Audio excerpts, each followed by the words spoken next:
So hey there you guys, we're here to talk about Essay 1 today. I'm going to make it short, sweet, to the point.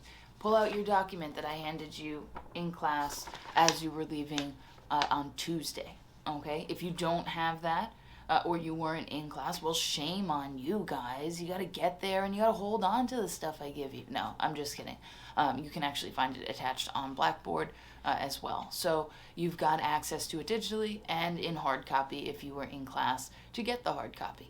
All right, so what is the illustration example essay? It sounds fancy, okay? It does. It sounds fancy.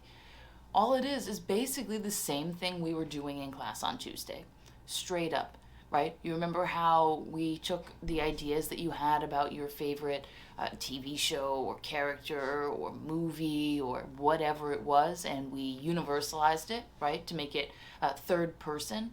And we made sure that it was accessible to groups of people rather than, me as an individual, or you, in the case of this, the reader, right? Because you write you on your page, who's going to read it and think it's them? Your reader, right? So instead of doing that, right, we were writing to a wider group. And then when it comes to expanding on your details, right? You can't just drop something in an essay and then not explain why it's relevant. That's the big thing, okay? Don't be afraid to add a sentence, 2 sentences, explaining what it is. Just make sure it stays relevant to your topic. That's the big thing right there, okay? So let's get into what this illustration example essay is. This is an exercise in developing your evidence, okay? The way this course works is this first essay focuses on evidence. The second essay focuses on evidence plus organization. And then the third essay brings a major research component into it and still focuses on evidence and organization, right? So we're building as we go. So it's all about the details here, okay? And I don't mean go off on a tangent details. I mean straight up details that are specifically related to what you're trying to say. And you'll find when we get to it, the topics are ultimately all persuasive topics. You're trying to convince someone that the restaurant that you go to or are talking about is something worth going to. Okay, the hobby that you love is something worth enjoying, right? So, you really want to make sure that your reader recognizes that it's your perspective and that, you really think it's a good one and they should join you, okay? That's what we're doing here. So, minimum requirements for this essay. Minimum, okay? 2 pages. 2 full pages. I mean, first page, full second page. Don't give me none of that full first page, 1 line on the second page. That's not 2 pages, that's 1 page and a line, okay? Don't do that to me. Don't do that to you. 2 full pages. Identify your position on one of these topics and persuade your reader to take that position as well. Seems pretty straightforward, right? All right. Do not underline, bold, italics at the same time. Do not argue both sides. Don't say, well, this is, yeah, I like this, but also this is okay too. No, we're persuading. You can't persuade someone if you're trying to get them to figure out where the middle line is, all right? Take a position and persuade. Do not use any outside resources in this essay, okay? Do not consult the internet. Don't Google it. Don't look at Wikipedia. None of that, okay? That whole blurb, bolded, italicized, underlined, made in capital letters and extra large font, okay? Just don't do it. We are not allowed to use any outside evidence, outside resources in this first essay. This comes from you, from here, okay? Don't go and bring someone else into it. If I wanted to know what someone else was thinking to help give you an idea, then I would probably just go Google that, right? I want your idea. So, the essay must use at least 2 examples per body paragraph to help make its case. Why 2? Well, 1 is not enough, right? 1 example could be a fluke. 2 examples, more concrete, right? And you'll have multiple body paragraphs usually with this essay, 2 to 3 body paragraphs to really help develop this idea. Okay, that's what we're looking to accomplish here. Only use third person. We practiced this on Tuesday, right? Generalize, universalize. If you write I in this essay, the comment you're going to get is use third person throughout. Who is I here, right? That's the comment you're going to get from me. So don't make me make it. Ask yourself that question. Who is I here? Same thing for me, you, we, us, that kind of thing. All right. Follow MLA formatting requirements. This means including a header with your last name and page number in the header of the document on the top right. Okay, this means including a heading that has your name, my name, the class, and the deadline date. Okay, it means having a title. Yeah, you got to think of a title, and it's got to be a cool one. You can't just put Essay 1 Draft because, don't do it. Your title's your first shot at getting someone interested in what you're saying.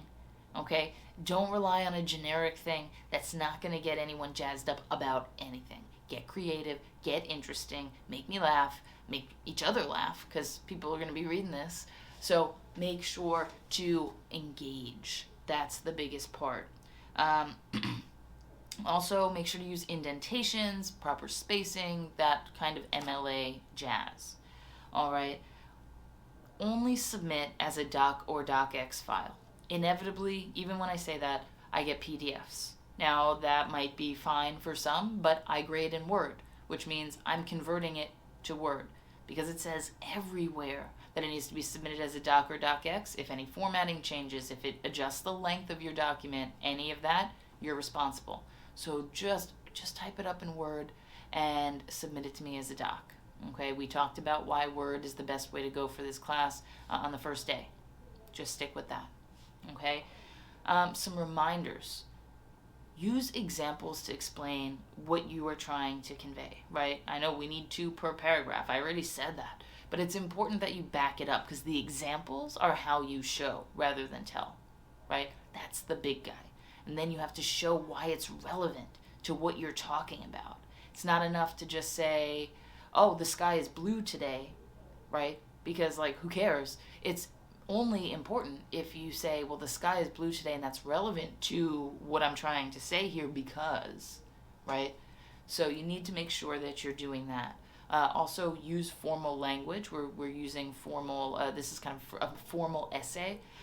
So no cursing, don't use cliches, that kind of thing. Contractions are okay, but you really want to make sure that we are as formal as possible.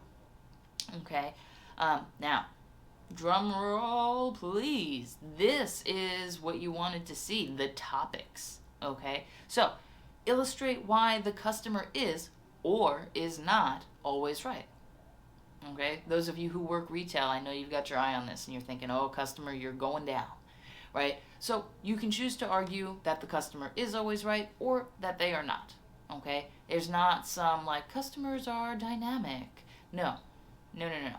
Either they're always right, and that's a good policy, or they're not always right, and that policy is not a good one, okay?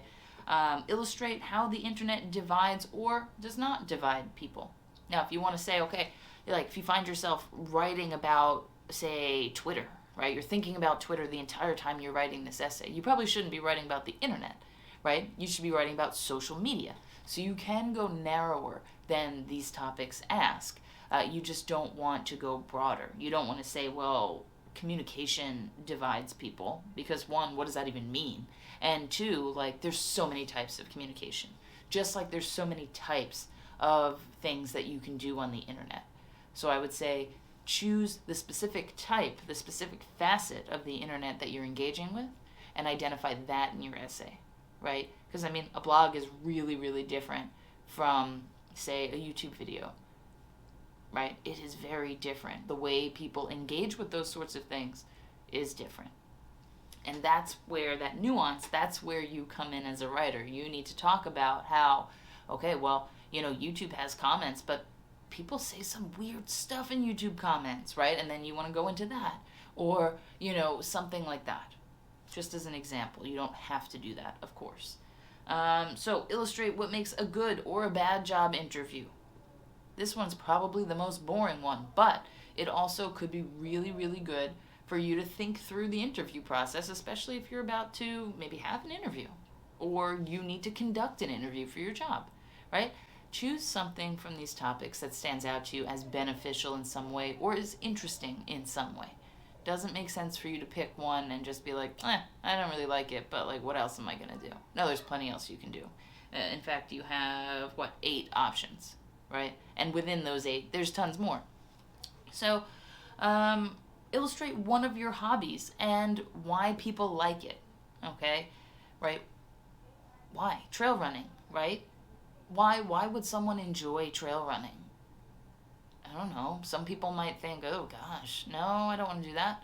Other people are like, yeah, that's awesome, right? You need to advocate for the way you feel and then universalize it to runners in general, just like we did on Tuesday, okay?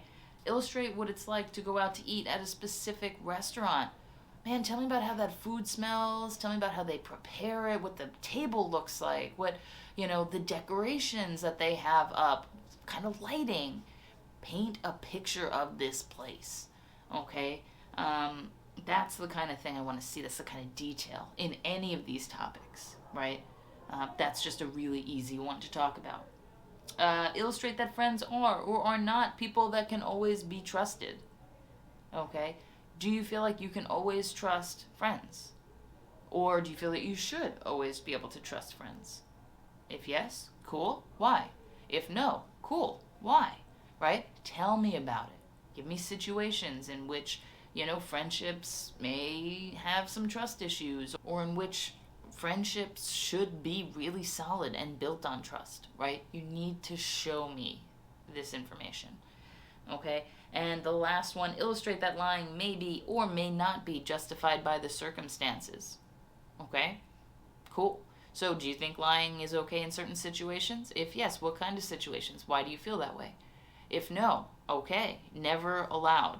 So why do you feel that way? Why is it so important to be consistently truthful, right? Tell your reader, and develop it in accordance with what you think, right?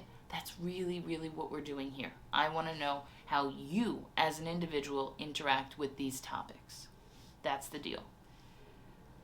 Okay, so next week's class, we will talk about the thesis statements that you bring with you. So please bring your thesis statements with you for this essay, and I'm going to check them at the beginning of class time, and then you'll get credit for them. Fabulous. If you're not in class on that day, then you don't get credit for them unless you have a really good reason for missing. Okay, so just make sure that you have a thesis with you. Now, you might say, well, we haven't really talked about thesis statements. Okay, you're right. We haven't been able to. Okay, there were other things that needed to be addressed first. So, let's do it right now. Okay, a thesis statement is basically the final sentence at the end of your introduction that tells your reader exactly what your essay is going to talk about. Okay? If we were going to use trail running as an example, right? Our thesis wouldn't just be trail running is the best hobby, right? Because what's the question you're going to ask there? You guys are pros at this. We just did it, right? You're going to say, okay, why? And then you're going to say, oh man, I should have told you, right? So just in one sentence, that's what a thesis is. It's one sentence for an essay of this length. Trail running is the best hobby because of the way the runner engages with the environment and that feeling of exploration. Very clear, very simple, very direct. Now, there's 2 parts to the thesis. One is the statement of purpose. That's like, what am I doing here, right? My purpose. What is my purpose? I don't know. No, you do. Because you're explaining why trail running is the best hobby. Okay? So, trail running is the best hobby is your statement of purpose. It's your topic plus your position on the topic. We wouldn't be saying if it's the best hobby if really we secretly hated it. Okay? So, statement of purpose. Trail running is the best hobby. Forecast elements. Forecast like the weather, right? Stuff that comes ahead. Now, keep in mind, like, the weather is usually wrong. You don't want your forecast elements to be wrong. So, in this case, Your forecast elements tell your reader what each of your body paragraphs will be about. Okay, so we have that engagement with nature. That's our first forecast element. So we know our first body paragraph is going to talk about that. And then we have that feeling of exploration. Okay, and that is the other forecast element. The order, right, is the environment first, okay, and then exploration second. We don't want to flip it in your body paragraphs without flipping it in your thesis, okay? It is all consistent. It works together. Trail running is the best hobby because of the runner's interaction with the environment and that sense of exploration, right? It tells us everything we need, okay? So that's all you need to do. You just need to tell me your topic and position on the topic and why you feel the way you do. That's it. That's all you need to bring with you on Tuesday. Okay, it can be a digital file. It can be, you can handwrite it in your notebook. You can print it out. Whatever you want, as long as it is, at your desk at the start of class time. Okay, and then we will use more examples to go deeper into the details of like how that works, right? Okay, how are we going to build an essay from this one sentence? It's a measly sentence. What are we going to do? I got you. All right, we're going to talk about it. So that is really the thing that I want to talk about, or the things that I wanted to talk about. Just a couple of reminders. So the assignment after the thesis, or the next assignment that's like majorly related to the illustration example essay, is going to be your draft itself. Okay, this draft is not a rough draft. It should be the strongest draft that you can possibly make without me seeing it and without peer review happening. That doesn't mean you shouldn't go to the Learning Success Center and get their eyes on it. Please, yes, by all means, make an appointment. Make one right now. Go down there and talk to them about your ideas, about how to develop them. Okay? You can get help outside, have a friend proofread, that kind of thing. That totally works. Just make sure that you are submitting it on time. Okay? That's really, really important. Don't submit late, because what happens if you submit late? I'm not going to accept it. If you don't submit it on time, then there's no peer review for you. And, that's terrible, right? Because not only do you lose points on your draft, but then you lose points on your peer review. Don't put yourself in that situation, okay? Don't do it. Don't do it. And then the final draft, it comes after your peer review, and it's a revision of your draft assignment. It must be substantially different from your draft. Otherwise, gosh, why would we write a draft and then a final draft? I'd just say, submit an essay. That's really, really important. We will talk about the revision process, as we start coming up to peer review and that kind of thing. But just keep in mind that this is the progression, right? Thesis statement in class next time. And then we have the draft, and then the peer review, and then the final draft. That's how this works. Now, the last page on this document, and then we're going to wrap up, is the most important. It is the rubric. This is how I'm going to grade your essay. So there's no secrets. It's all there. Make sure that you look at it. Make sure that you are aiming for that full credit column. Don't accidentally look at the no credit column. You don't want that, right? You want full credit. So look there. That's really the focus here. So I told you there would be an assignment. There is. I got you. The assignment is this. All right, so here's the assignment, and then I'm going to let you go. I want you to look at the topics that are listed in the assignment requirements document that we just talked about, okay? And I want you to choose one. Then I want you to take a position, and I want you to explain that position. Why do you feel the way you do about it? Okay, I want you to do that in 5 to 7 sentences, okay? And then, after the 5 to 7 sentences, I want you to write 2 things. These can be sentences, they can be bullet points, but I want you to write 2 things that stand out to you about this essay. And don't just copy something that's on the sheet. Develop something that I've said. Okay? So that's the kind of thing that I want to see in that assignment. All right? That assignment is going to be due next Tuesday by 11:59 p.m. So plenty of time to do it. Just make sure you do so you can get credit. All right, so thank you guys so much. If you have any questions about the illustration example essay, about the upcoming assignment, just let me know. Send me an email. I will not be available for email most likely during the day on Tuesday. So just kind of keep that in mind. Make sure any questions about the assignment in particular are going to be, that you get them to me by Monday, so that way I can, not feel bad about missing you. All right, so have a great rest of your day, guys, and I will see you next time.